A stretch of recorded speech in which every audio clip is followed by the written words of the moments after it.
Welcome to the Miracle You, guiding you on the journey towards finding passion and purpose and how to discover, create, and live a life by your design. Whether your success has been plentiful or your missed opportunities have been overwhelming, we can help you become a more empowered, masterful person and show you how to share your gift with the world.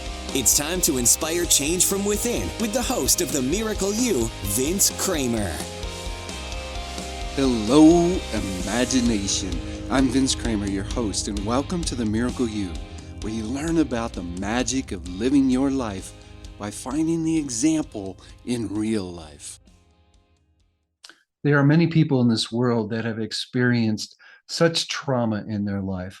A matter of fact, we've all experienced trauma at some level or another.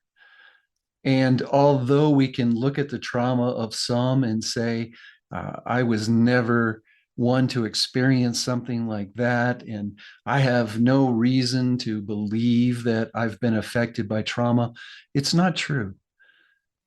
We develop our subpersonalities around the trauma that's experienced in our lives. And those subpersonalities have triggers. And those triggers ignite the subpersonalities when we least expect it. As we learn to understand and notice what's in our mind, what our thoughts are, and begin to catch those thoughts and move them to thoughts that are more empowering, we can eliminate the trauma reactions that happen in our lives. And as we eliminate those reactions, our body becomes reprogrammed. And in reprogramming our body, it helps us achieve more of who we are and why we're here on this earth. I'm with Joya Sosnowski today. Joya is an internationally recognized healing arts facilitator and owner of Vibology, where she helps divinely guided women liberate themselves from unconscious trauma stuck in the body and step into their soul's expression. She's a metaphysical minister and a spiritual counselor, an UCLA-trained mindfulness trainer, and the founder of Vibrazer, whose mission is 1 billion voices raising the vibration to love. Joya Sosnowski, are you ready to share the miracle of you with the imagination? I am so ready. Yes, thank you for having me. I'm excited for this conversation because we get to delve into some things that I talk a lot about in Imagine Miracles, but don't talk a lot about on the podcast. So I'm pretty excited about what we're going to share today. Before we get started there, your bio is short, and it's short on purpose, but I want you to share a little bit more about you and what you're doing right now. Well, I guess the official term is sound healer, but I don't like that term because I feel like I don't heal anybody, but I have the ability to activate that capacity that exists within every human being, and that happens to be my gift to do it with sound and with voice. And I do it with sound from the outside in, with all of the beautiful instruments that everybody's familiar with, the crystal bowls and the gongs and those kinds of things, drum, and also with my voice singing on the meridian system, and then also encouraging people to learn to use their voice so that you get that vibration and vibrate your own cells from the inside out. And this is the passion of my work, and really understanding, mindset, which is part of it. Understanding how to manage your thoughts is a very important aspect of healing, but opening the heart and learning how to repattern the unconscious mind, which is the whole body, is really where the healing comes in for people. And that's really my passion, coming from a background where I endured a lot of trauma, that I understand the darkness, and I understand the hopelessness, and I understand depression, and I understand the negative self-talk and the self-judgments and all of those things, self-sabotage, addiction, all of those energies that we can easily get stuck in and not know how to heal. So my passion is really helping women in particular to move out of that so that they can really step into the fullness of their divine expression in this lifetime as who they're supposed to be.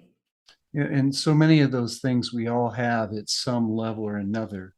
And it's important for all of us to understand that we can heal ourselves, bring our vibration up.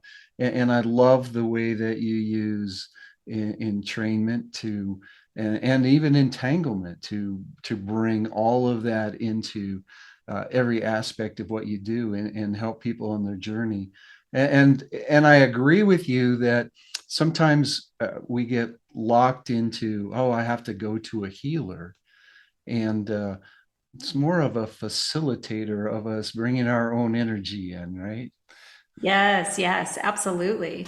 Yeah, and really the role of a healer or a role of a person that I go to or when someone comes to me is to really be that guide. And you never know who that person is who's going to say that one thing that resonates that change and begins to facilitate that change within yourself. But nothing happens until we do it from within for ourselves. What we talk about on the podcast is really understanding that we all have wake ups along the way to kind of get us to step into more of who we are. Before we talk about your wake up, can we talk about some of the trauma that you went through so people can understand where you're coming from, first of all, but then for those listeners who are in the same place themselves, they know they're not alone. And I know you mentioned in the research I was doing that you were a 9 on the ACEs scale. Could you explain that and really kind of lead up to where your wake up started? Yeah, so the ACEs stands for Adverse Childhood Experiences Score. And there's a ton of data and research that they've compiled that the more ACEs you have, the more you are at risk for particular things, including heart disease. I mean, the diseases that manifest internally from trauma are just mind blowing, the correlation that is there. And then, of course, there's the risks of suicide and drug overdoses, winding up in prison, all of those kinds of statistics that people fall into the higher they are on the ACEs. So for me to be who I am, where I am, how I am, as healed as I am, it definitely makes me a statistical anomaly. And also why I talk about trauma and being healed from it, that I don't have the trauma triggers anymore that pull me in. And it really, my childhood was rife with sexual abuse, mental abuse, emotional abuse, physical abuse. And I had a mother who flat out just told me she didn't love me. So there was this constant rejection and unworthiness, which of course formed beliefs in a child's mind of unworthiness and making agreements with the self that if I stay hidden, if I hide behind a layer of fat, which is what I did for my whole life. So it's like, oh, then I'll never be, maybe this is how my mom will love me. It was very unconscious, right? And then I spent my teenage years being in and out of group homes, foster homes, teenage runaway, living on the streets. And I survived a suicide attempt when I was 21, just being so lost in the dark and not feeling like I fit in, not feeling like I belonged, not feeling like I was like other people, and really being in that shame and stuck in that shame story.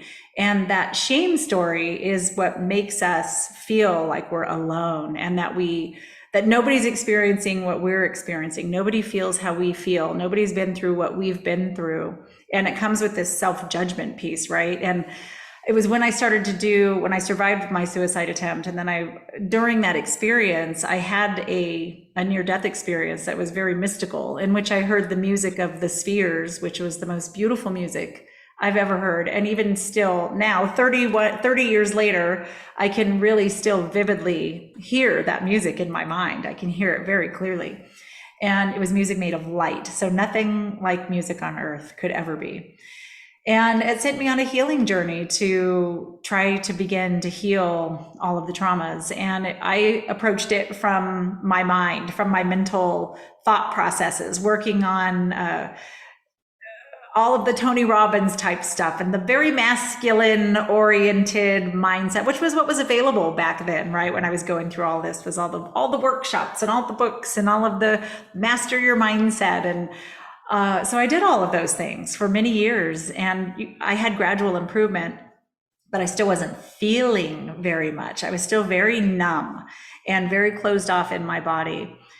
And then when I had my first child, that definitely cracked open my heart. That was when I fell in love with somebody, like it sincerely fell in love with somebody. And that was really the initiation of starting to do the deeper work, because now I was able to love something outside of me so intensely and so purely and really, but it was also really attached. My parenting was very much attached to fear that I didn't want to pass on the generational trauma. I didn't want to be like my mother. I didn't want to be like my grandmother. I was very focused on a fear-driven parenting style for myself. So it came with a lot of judgment and not really enjoying the process of my kids being little, because I was so engrossed in studying childhood psychology and how to raise my children. And then I started having a stress-induced nervous breakdown when my son was 4. And that came from that exact judgment of parenting, that I wasn't doing it right, that I was, and then I was really rife with these thoughts of my children deserved a better mother. This was like a constant mantra going on in my mind. My children deserve someone better. You don't deserve to have these children. You don't deserve this. This was like this attacking voice that I had that was constant. And luckily I had a friend who recognized what I was going through, because I was definitely showing up at the 3 p.m. Group play dates for the kids, which really was, let's get together and start drinking at 3 o'clock in the afternoon. And so I started drinking a lot, and my friend recognized it. And so she recommended a mindfulness-based stress reduction program. So I went through that, and I had such a big turnaround in that short amount of time that was really the beginning opening process. So after I went through that, I then, of course, being the person that I am and being science driven and curious, I threw myself into learning everything I could about neuroscience and mindfulness, and of course from the Western perspective, because at this time, even though I had the mystical near-death experience, I wasn't particularly spiritual still. And so I really was going at it again, still from the mind. And then I went through mindful self-compassion training. And it was in this exercise where they had you think of something that you were judging yourself for and share it with a stranger. And then the stranger would share back to you, I'm judging myself for this thing that you're going through, but they would say it like they are. And then I was supposed to say everything to her that I said in my own mind about my self-judgments. And I was like, I cannot bring myself to say these things to you. They're so mean.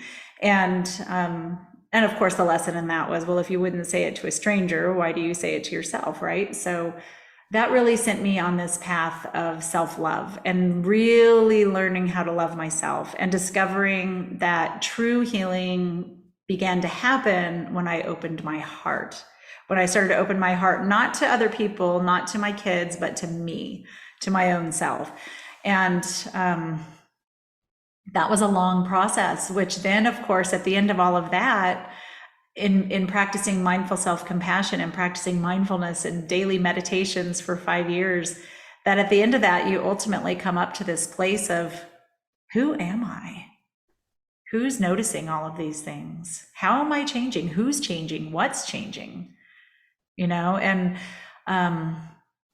I just decided then and there to open up myself just a little crack to spirituality. And I said, okay, I'm willing to open up a little bit and see what happens. And now I'm just a wide open, gushing river of the divine flowing through me, and realizing that I'm in it, I'm of it, we all are, we're expressions of it, and we can choose to express and be lost in our shadows and lost in our traumas and lost in our pain, or flip. It's like a complete flip side of an awakening that has happened, and just the love that flows and the compassion that I have for other people that's now really led me, Vince, to feel like sincere gratitude for my childhood and the experiences that I went through, because it gives me compassion and curiosity instead of judgment toward other people. And I always say, but by the grace of God go I was always just one bad decision away from catastrophe. The interesting thing for all of us is that that there comes that time that we can make the choice, and it can be a flip. We can actually take a quantum leap into a new way, and open up. And then there's those of us who, there's an opportunity to have that awakening. There's an opportunity for us to see that we're so much more than we even believe, and the door closes again pretty quickly. So for those that have been up to that door and have let the door shut in front of them, and they're got their hand on the handle again, what would you say to them? Well, I've been that person many times. And, I really have come to understand and realize that it's all in your own timing, and it's all in divine timing. There's no wrong or right time, right? It's really a matter of choosing. For me, it's been that every time that experience arises, that now it's arisen from the unconscious where I didn't know to the conscious where I now know. And so anything that's arisen to my conscious mind is there for me to heal it, to release it, to forgive it, to free it, to clear it, and to choose something different. And so it's really a matter of, okay, my hand is on that door. Am I going to choose something different, or am I going to take my hand off of the door and choose the same thing I've been choosing? Except now, when you take your hand off the door and you choose what you've been choosing, you're now aware that there's a door. And before, you weren't aware there's a door. So now you become aware that you're choosing old behaviors, and they start to lose their grip. They start to lose their power, because in that awareness itself begins the process of the ability that, as we keep putting our hand on that door, eventually the curiosity and the realization that what we're doing isn't working, that we finally turn that handle and step through just to see what's on the other side. You bet. And so many of us have that huge wake up that you just have to pay attention, and the door kind of pulls you through. Right. You're coming Yes. through if you like it or not. And Yes. that's how my awakening happened. It was stepping into something that I just couldn't ignore anymore. I had to pay attention to, and boom, here we go. So let me ask you this, because I think it's so important, and I've not asked anybody this on the podcast yet. What's the difference between shame and guilt from your perspective? Guilt knows that I feel bad. I feel bad for something that I've done, and I know I'm guilty. And therefore, there's an energy that some kind of restitution needs to be made in that guilt. Whereas shame is, there's something wrong with me. I'm broken. I'm wrong. I did this because I'm a terrible person. Versus guilt is more, I feel bad that this happened. And now I'm not, it lacks that judgment piece of, I'm a terrible, horrible, rotten, broken person. I don't deserve to be here. I don't, then you swing into those I don't deserves, and those comparisons that other people are somehow better than you are. I've seen that in so many people, and that's how I define both of those two. I've seen so many people. I don't understand why I can't get beyond shame like I've gotten beyond guilt. And we can always, in our rational minds, know that we can fix a problem that we did before, or not do something that we've done before. But we don't believe from the mind that we can fix something that's wrong with us. And you've been on that journey. What would you say to people who think they can't fix themselves? You can. And it begins with practice. And that in the very act of practicing, it's a slow developing, it's a slow thing that happens. It's not something that we can have happen really fast. Otherwise, our vibration, I think, would make us shatter, or our brain would just explode from the vastly different way of being. But that every time you choose to meditate, or every time you choose to take a deep breath, or every time you choose to notice, like the whole work is to create that space in our brain, in our thoughts, our thinking brain, to create the space that we can catch ourselves when we're judging ourselves, when we're speaking badly about ourselves, when we're giving our own self that critical voice that came from a parent when we were small and little, or a teacher when we were small and little, or anybody else. And it's not even our own voice. It's not even ours. When we listen to it, it's coming from somewhere else. And we learn to create that space, to silence it, to tell it to be quiet, and to correct our own thinking. And then to do the work to rewire the brain, number one. And that happens with every time we choose to do something different. And then the second part of it is learning to repattern our body, because our emotions are stored in the body. And it's really about learning to come back home to the body, to be embodied in your body. And for me, that took a really long time, a very long time, because, being sexually abused when I was 3 years old, I remember leaving my body. I remember my consciousness just saying, oh, I don't have to be here, boop, and checking out. And so really learning to come back home and feel safe in the body meant that I had to learn, being in the body, to stop doing things that were harming myself. I had to learn to trust myself and to do things to trust myself. And again, that comes from the practices. It's the practice. It's the every time I reach for a cookie and I'm not really hungry, and I notice I'm reaching for a cookie because I'm having an emotional reaction, and I choose to put it back, that's the practice. Mm-hmm. That's the practice. Mastering our mind is huge. And I don't think that most people understand that our body does get programmed. And in that programming of the body, the release of chemicals, the release of hormones, creates thoughts. And it creates the old thoughts.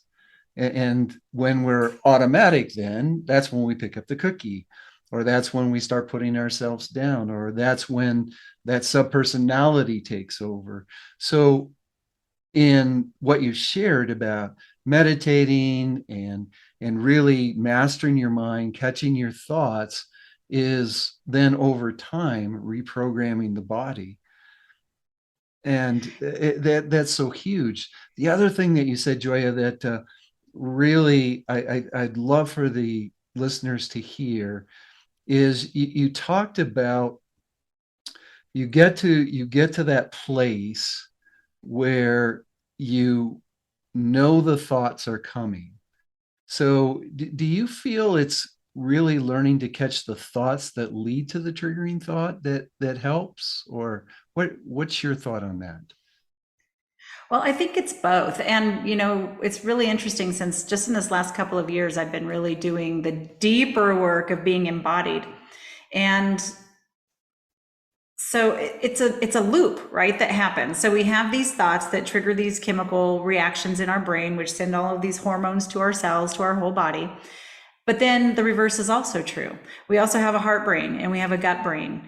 And the work of Dr. Candace Pert has shown that the molecules of emotion, that they happen all at once and they happen everywhere in the body.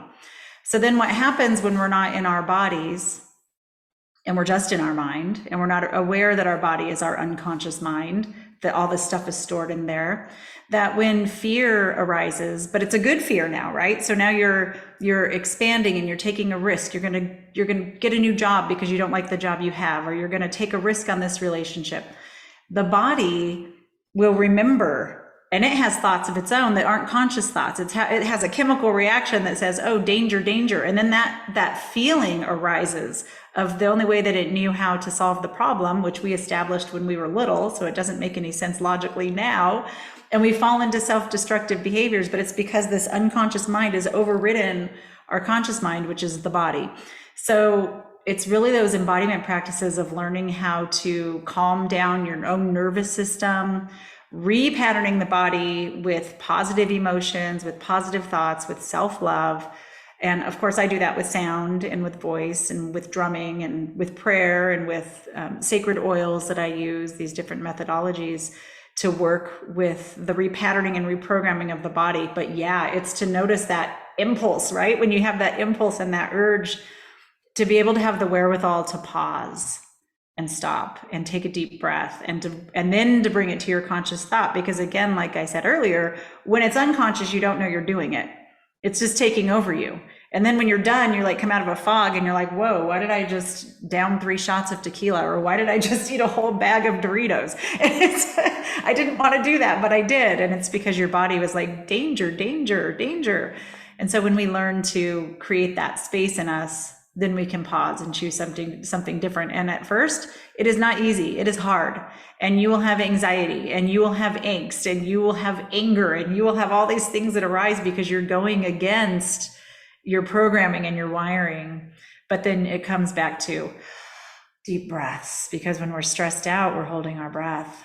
So it's that deep breathing. And for me, it's that patting and humming and patting myself and just saying, you're okay, you're safe in your body, to help calm down the nervous system.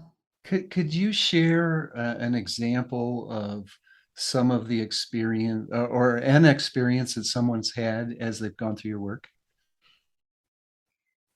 Yeah, I have a lot of experiences with people who call me still. They'll text me out of the blue just to say thank you, thank you, thank you, because it's the untangling, and it's the job. So Spirit told me that my job is to bring it to the conscious mind and to bring it to light. And then the rest is none of my business, because we all heal and process in our own ways. But then to give people exercises, of course. So I give people exercises and practices and tell them that it's in the very act of practicing that you change who you are. And I've had so many people that have healed physical pain in their body that has been stored there. I've had people that have much better relationships, who are now taking huge risks, whose careers have exploded. Because I always say, like, what I've come to understand is the universe is conscious, which of course now quantum physics now knows, and that we are basically vibrational call and response vehicles to this universe. And so when we change our vibration and we change who we are being in the world, we change what we're creating in the world. And so that's really what I do, is help people change their vibration so that they can become a fuller expression of who the creator wants them to be in the world. And nothing makes me happier than seeing this. And, I'll share a story, because something just happened just the other day. I had a woman who didn't believe in any of this kind of stuff. And she came to a sound experience that we were doing. And I was very much guided into do this practice of receiving practice, so that they could tune into this energy of receiving and what it feels like. And so I said, now, when you leave, ask the universe, ask source for something very specific, and picture that you already have this thing, it's already come to pass, and say, thank you, thank you, thank you, and feel the gratitude that it's already happened. So she said she went home and she had lost a ring. So this is something very tangible. She said, I lost a ring. I haven't been able to find it. And I said, I am so thankful that you know where this ring is. And I'm so thankful that you're going to show me where this ring is. And I'm going to have it back. And I can't wait to have it on my finger. Thank you, thank you, thank you. And then she said she looked up and something caught her eye on the wall. And she said, of all places in the whole world, she had a calendar with one of those, a spiral thing in it. And she got up and went and looked, and her ring was stuck in the spiral of that calendar. And so she goes, I remembered what you said. And I had said in the instructions, I said, when this comes to pass, then you say, thank you, Spirit. Thank you, Spirit. And so she goes, I immediately just said, thank you, Spirit, whatever you are. Thank you. And then that made me so happy, because her next question was, what can I practice to have more of this in my life? And to me, I'm like, what could be better work? What could be a greater gift than to crack that open in somebody, that now they get to experience the magic of the flow and the miracles that can happen that are so ordinary and regular. For Spirit, it wasn't her finding the ring. It was the ability to wake her up to say, what can I do next? So yes. Spirit was pretty happy in all of that also. Absolutely. We're getting close to the end of our time, Joya. Could you share a piece of parting guidance that you want to make sure everybody takes away from our time together? I think the most important thing, or I feel the most important thing, is attuning to the vibration that it's all one thing, this omnipresence that I really feel and live in. And that when we can really feel like we are in that vibration and we are expressions of this vibration, that everything is nothing but a vibration, and that we choose to begin some kind of practice, that itself is enough. That itself is the work of beginning to raise your vibration, and just trusting and asking and having that little bit of trust and ask. And then the thank you every time you see it happen. It'll start with little things, but just saying, oh my gosh, thank you. Thank you. That it will start to become bigger things, and you say, thank you, thank you. And you just continue to do that work and to do the practices, and to trust that as you unfold is the perfect unfolding for you. Appreciation and gratitude, some of the highest vibration you can hold. And in that connection to everything that there is, means you have the ability to tap into divine knowledge, the ability to create all your own abundance, the ability to have the community that you're looking for. Great advice. Thank you so much. How can people get in touch with you and learn more about you? Oh, thank you, Vince. People can find me on pretty much everywhere on the internet with my name, because I have an unusual name, Joya Sosnowski, Sosnowski. And then on my website is Vibology. It's VIBOLOGIE.com. And they can find my work there and links to my YouTube channel and all of the other things that I have out in the world. Joya, thank you so much for who you are, what you're doing in the world. Thanks for spending time with us today and sharing what is obviously your love and your passion. Thank you, Vince, for having me. I appreciate you. You're so welcome. On behalf of Mary, my wife and business partner, the entire team here at Imagine Miracles, we want to wish each and every one of you a miracle day.